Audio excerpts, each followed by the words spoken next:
போனே வர அதுக்கு நீங்க கம்பி சரி முடியும். ஆமாமா என்ன பண்ணலாம் நீ? செட்டிங் மாமா. என்ன மாமா செட்டிங் வாங்கிருக்க? அப்ப 17 வந்தா 16 கம்மியா தான் இருக்கு. அதான் இருக்கலாம்ல.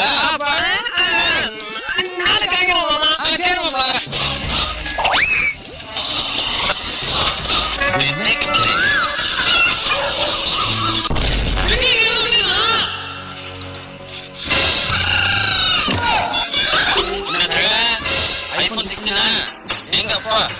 நீங்க என்னதான் காசு வருது உங்களுக்கு? ஆமா நாங்க லட்சாதிபதி அப்படி பிச்சைக்காரோட அப்படியே காசு பஞ்ச பாட்டு மாதிரி போன வாரம் பொண்டாட்டிக்கு குட்டியா வாங்கி கொடுத்துரு. எந்த குட்டியா நீ சொல்லு போய் 6 எடுத்துறீங்க 70 வந்துருக்குல்ல அதனால